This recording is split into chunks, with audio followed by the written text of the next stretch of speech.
Kilometre দূরে একেবারে ফাসাদ শফির উপরে উঠে নিচে অভ্যন্তরে চতুর্দিকে পাহাড় দিয়ে ঘেরা একটা মানুষের ধ্যানমগ্ন হয়ে বসার মতো একটা জায়গা জুড়ে আল্লাহর নবী বসে থাকলেন কাবার দিকে মুখ করে।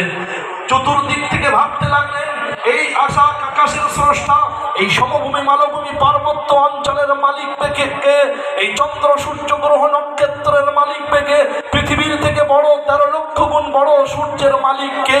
এই ভাবতে ভাবতে একদিন ভাবনার অবসান ঘটিয়ে জিবরিল আমিন মালাইকাদের সম্রাট হযরতে রাসূল করিম সাল্লাল্লাহু আলাইহি সাল্লামের কাছে পড়ন্ত বেলায় গধূলি লগ্নে রাখাল পালকের দল যখন ঘরে ফিরছে নিয়ে উট এবং গরু ছাগলের পাল, সেই সময় জিবরিল আমিন এসে নবীকে বললেন, ইকরা। অ্যাডভান্সমেন্টের কোরআনে কারীমের সূচনা আয়াতে কারীমা তেলাওয়াতের দিক দিয়ে নয়, বরং আপনার অবতরণের ভিত্তি করে সর্বপ্রথম যে আয়াত অবতীর্ণ হলো, যে বাক্য ইকরা, নবীকে বলা হলো নবী পড়ো। নবীজি বললেন, মা আনা বিকারিন, আমি তো পড়তে জানি না। জিবরিল আমিন নবীর বুকে চাপ দিয়ে বললেন, ইকরা, পড়ো। হুজুর বললেন, ফাগাত্তানি সুম্মা আরসালানি, আমাকে জিবরিল চাপতে ধরলেন, আবার ছেড়ে দিলেন। এইভাবে 3 বার করার পরে নবীজির মনটা ভরে গেল অভিমানে। নবীজি বললেন, জিবরিল আমিন তুমি তো পড়তে বলছো, কিন্তু রবের কি ইঙ্গিত আছে?